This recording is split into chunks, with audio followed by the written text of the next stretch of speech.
No episódio de hoje tem computação confidencial, publicidade e o futuro do sistema financeiro nacional. Eu sou Maurício Magaldi e esse é o Block Drops, o primeiro podcast em português sobre blockchain para negócios. As notícias que você ouve aqui não têm qualquer vínculo com o meu trabalho atual, não configuram nenhuma forma de patrocínio, propaganda ou incentivo para o consumo e têm o foco exclusivamente educacional para o mercado.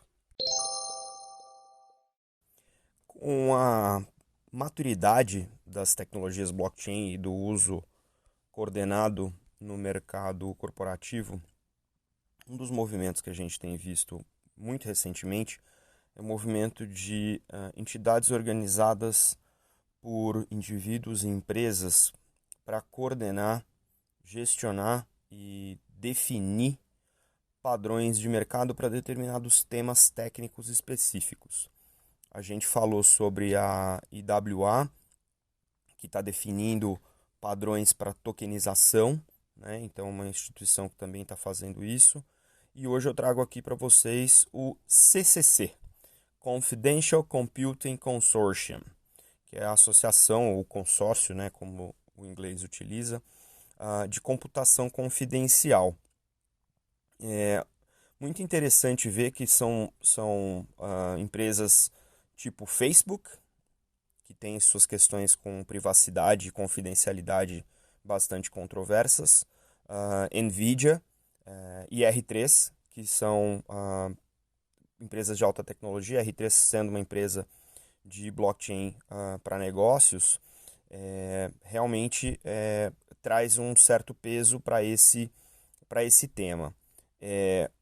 Confidential Computing é um tema de utilização de ambientes de execução confiáveis, ou seja, processadores e hardware que são isolados e criptografados de modo que tanto o código quanto o dado que estão sendo processados por aquela aplicação residente nesse ambiente e pelo hardware e os processadores e o sistema operacional, elas não se conhecem.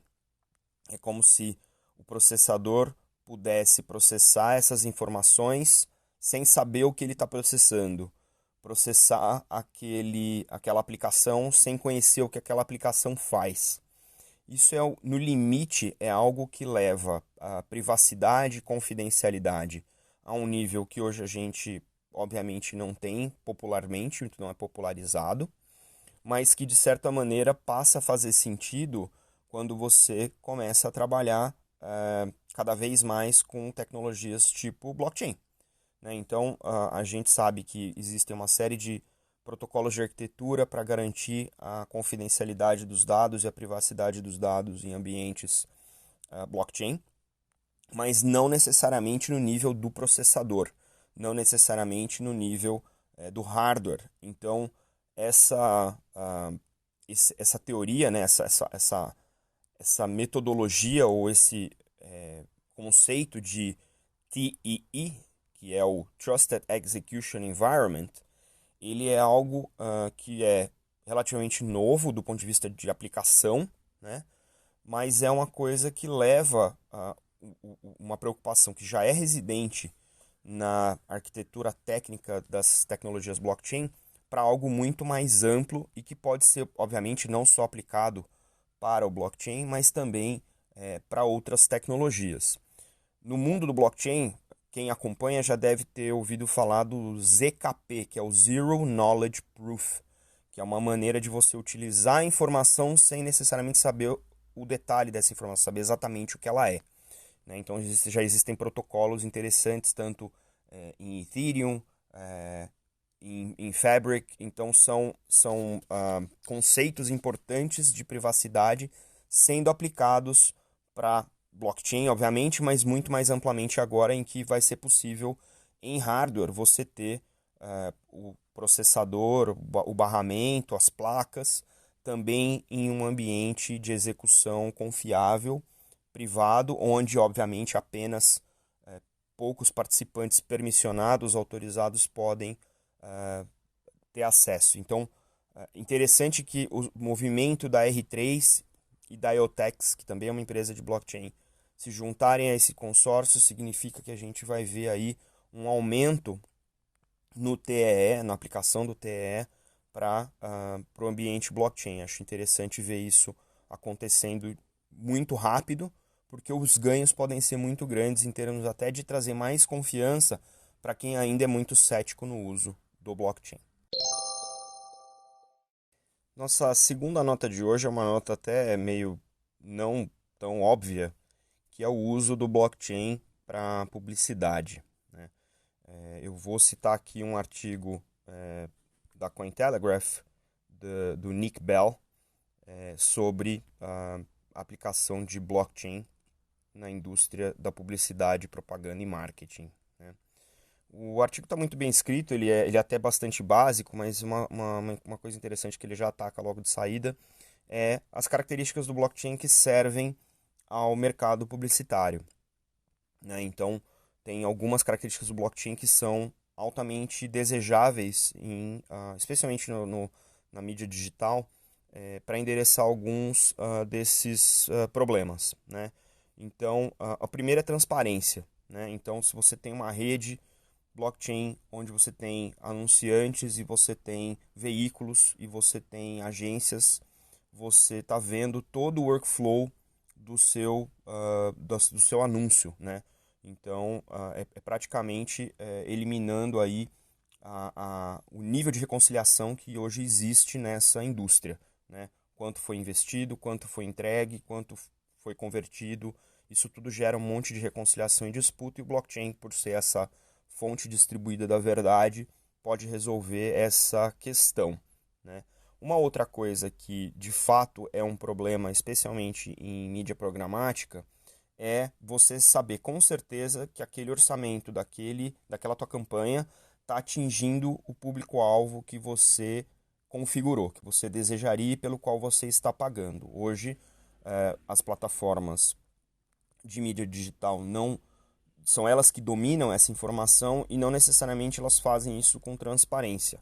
Ao você embutir blockchain, né, tanto na definição desse orçamento, quanto na preparação da campanha, né, nos filtros, quanto na entrega da campanha e na ativação, na conversão dessa campanha em cliques ou em tempo de tela, você pode estar de repente, como a gente tem visto até de maneira mais frequente do que a gente gostaria, o orçamento de empresas X sendo utilizado para financiar sites de fake news ou de desinformação ou de antivacinação ou de coisas medievais, né? E tanto que existe uma iniciativa agora no Brasil, mas já existe nos Estados Unidos há algum tempo, chamado Sleeping Giant, que trabalha em olhar para esse tipo de apresentação, né, de anúncios em sites desse tipo e avisar o anunciante de que o anúncio dele está aparecendo nestes sites. Então, com o blockchain, você reduz muito essa possibilidade, se não elimina totalmente, porque a partir do momento em que foi configurada a campanha e está sendo entregue, ela está sendo registrada no blockchain e existe uma rastreabilidade para proteger o anunciante de estar sendo veiculado em sites ou campanhas que não estão afinadas com o seu público, ou com a mensagem, ou com os valores da companhia, né? Obviamente existem desafios, porque primeiro que não é uma indústria tão voltada para esse tipo de preocupação, isso provavelmente vai ser motivado muito mais pelos anunciantes do que pelas próprias empresas de advertising, né, de publicidade, mas obviamente tem alguns desafios da própria tecnologia, né?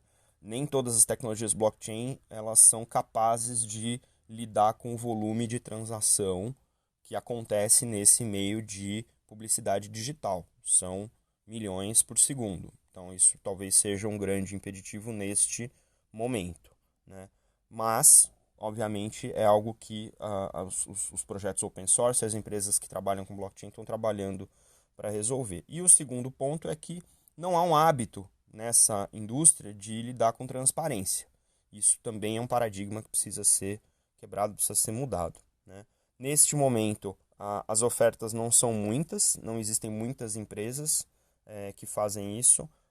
Tem projetos piloto que são discutidos ocasionalmente em eventos de mídia. Então, um que eu tenho conhecimento é um projeto feito pela MediaOcean, que tem como fornecedor a própria IBM, mas também como anunciante, e anunciantes outros como a Unilever também, para fazer essa primeira tentativa de organizar esse mercado. Então, muito interessante, e é interessante também acompanhar como esse mercado vai adotar a tecnologia e como a tecnologia vai se comportar evoluindo para atender os volumes aí necessários. Nossa terceira nota de hoje é uma nota muito nacional brasileira, né? Para quem não está acompanhando o movimento importante no mercado brasileiro, no mercado financeiro, o Banco Central do Brasil está está desenvolvendo um projeto junto com as instituições financeiras chamado PIX. PIX é o sistema de pagamentos instantâneos brasileiro. O PIX vem para acrescentar uma nova modalidade de pagamento disponível, né, para os usuários, e que consiste em um sistema de pagamento instantâneo que funciona 24 horas por dia, 7 dias por semana, todos os dias do ano. E a expectativa é que, por ser um pagamento instantâneo, por ter uma tarifa baixa ou inexistente, esse tipo de transação permita não só um aumento do volume de transações no mercado financeiro, mas também dê origem a outras oportunidades de negócio, tanto para os bancos, quanto para o varejo, quanto para demais empresas, quanto para propriamente indivíduos, né? Para usuários individuais. Então, é uma maneira de fazer com que aumente o fluxo, né, do dinheiro na economia brasileira a um custo zero ou baixíssimo, e isso, obviamente, gera muito valor para o mercado. Então, é uma notícia bem-vinda, não só para os bancos e para os agentes do sistema financeiro, mas também para os usuários que vão ter mais uma opção de pagamento, né, de modalidade, e também um custo muito mais em conta, se não inexistente, né? Mas, obviamente, vocês estão se perguntando por que diabos o Block Drops, que é um podcast sobre blockchain, está falando do Pix. Por acaso o Pix utiliza a tecnologia blockchain? Não, o Pix não utiliza a tecnologia blockchain, é um sistema centralizado, não é um sistema descentralizado, né? Mas o que eu achei interessante de trazer para vocês aqui é que, como parte do programa de implementação do Pix no Brasil, o Banco Central tem feito uma série de eventos online com o mercado, com os participantes, e essa discussão sobre o Pix, o que o Pix significa para o sistema financeiro brasileiro e até internacional, é uma nota, é uma frase do presidente do Banco Central, o Roberto Campos Neto, que num dos eventos dessa Conexão Pix, que é como são chamados esses eventos online que o projeto tem promovido, ele citou uma frase muito interessante que remete a um tema que a gente já discutiu aqui, que são as CBDCs, né? As moedas centrais, as moedas digitais dos bancos centrais. Eu vou citar aqui a frase que ele disse, ipsis literis, abre aspas: o Pix é um pilar fundamental. A gente imagina que o sistema financeiro no mundo no futuro, quase todo digital, e culminando com o que a gente chama de moeda digital, que a gente vê lá na frente. Fecha aspas. Por que essa frase aqui é importante? Ela é importante em duas, talvez mais, mas duas maneiras definitivas. Primeiro, é a primeira vez que no Brasil um representante de uma autarquia importante como o Banco Central para o mercado financeiro cita algo como uma moeda digital de maneira oficial, em um evento oficial. A gente sabe que O Banco Central já fez estudos e já dividiu estudos entre outros bancos centrais e colabora globalmente com outros bancos centrais em vários estudos. Não é segredo, isso é público, mas em se tratando de um momento tão importante para o mercado financeiro neste ano de lançamento do sistema de pagamentos instantâneo, que é um diferencial importante para o mercado, o presidente do Banco Central associar isso a um movimento mais amplo e mais estratégico de inclusão de moedas digitais num possível roadmap de modernização do sistema financeiro nacional é a primeira vez. Então, esse é um lado importante. O segundo é que isso abre muito mais espaço para diálogo, tanto de entusiastas como nós, como eu, como vocês, em relação ao uso de blockchain para este tipo de caso de uso, mas também valida, de certa maneira, o blockchain como uma tecnologia possível não só para o mercado financeiro, mas para outros mercados. Então, veja, é um desdobramento importante para os entusiastas, importante para a economia do Brasil e vem a reboque de um projeto real que está acontecendo, que é o Pix.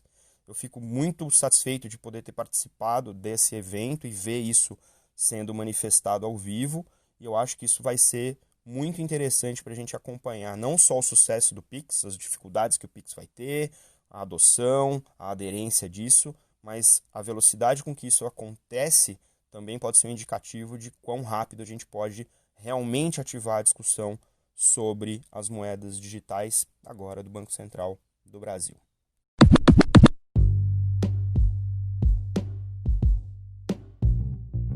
Você pode ouvir o Block Drops Podcast nas plataformas Numis, Google Podcasts, Apple Podcast, Spotify e Anchor FM.